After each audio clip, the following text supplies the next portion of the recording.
Okay, so let's talk about belly fat. If you think the only way to lose it is by cutting out all the foods you love, I've got some really good news for you.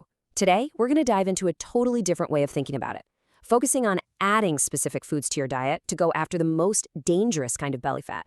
I mean, this is the big question, isn't it? Do I really have to say goodbye to everything I enjoy just to see a difference around my middle?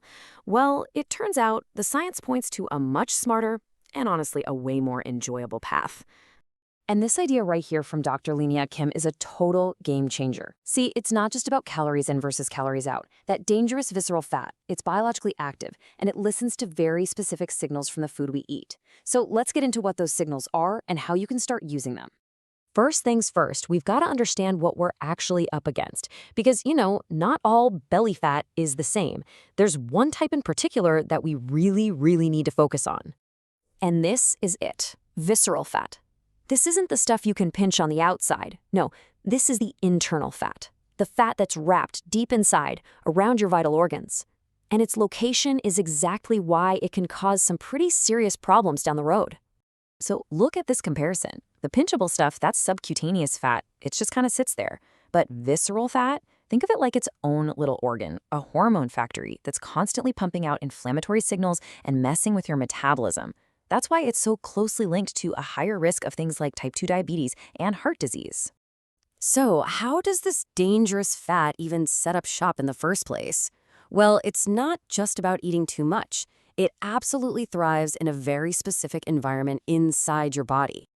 These are the three big ones, the real drivers. Visceral fat loves chronic inflammation.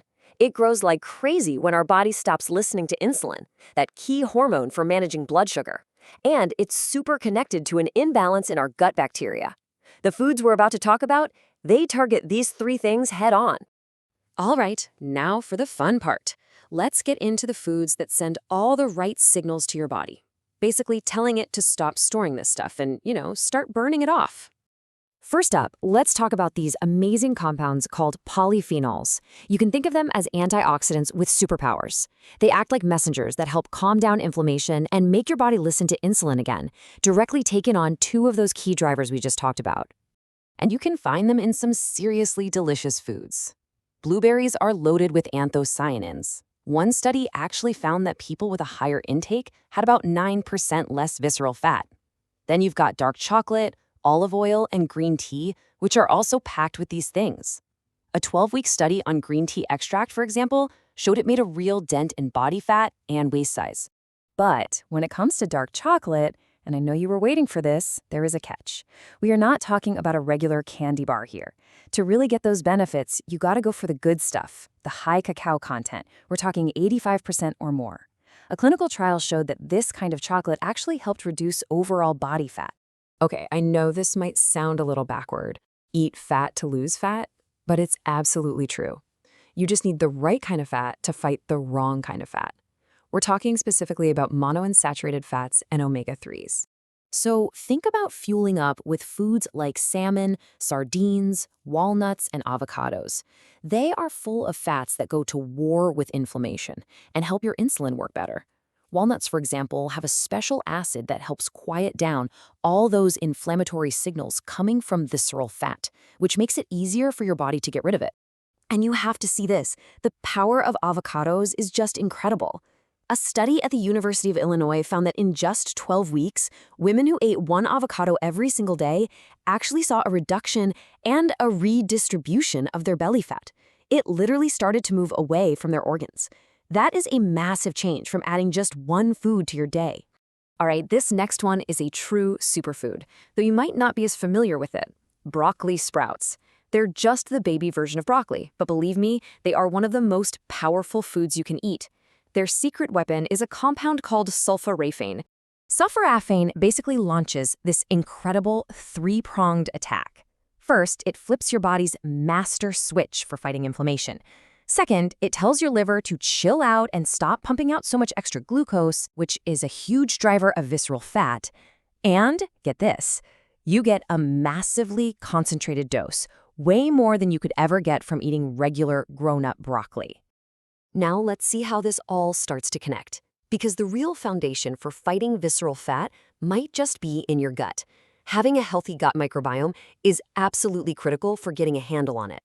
When your gut is happy and full of good bacteria, it creates an environment where visceral fat just can't thrive. As you can see here, probiotics help get everything in your gut balanced. And when that happens, inflammation goes down, your body gets better at processing fats, and your whole metabolism just gets a nice little boost.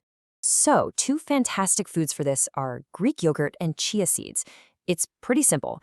The protein in Greek yogurt helps you stay full, and the probiotics support your gut. And chia seeds, they're loaded with soluble fiber, which is like the perfect food for your good gut bacteria, helping them make compounds that make your body more sensitive to insulin. So as we start to wrap this up, the big takeaway here really isn't about restriction at all. It's about the incredible power of making small, strategic additions. It's all about sending your body the right signals. And this is the crucial point. Dr. Kim's quote just says it all, doesn't it? Two people could eat the exact same number of calories, but if the quality and type of those calories are different, the outcome is going to be completely different. The foods we've been talking about literally change how your body processes energy, telling it to burn fat for fuel instead of storing it away. And that really brings us to the final question for you. You don't have to overhaul everything overnight. Just think about it. Out of all these amazing foods we've looked at, the blueberries, the avocados, a handful of walnuts, what's one small, powerful thing you could add to your diet, starting today?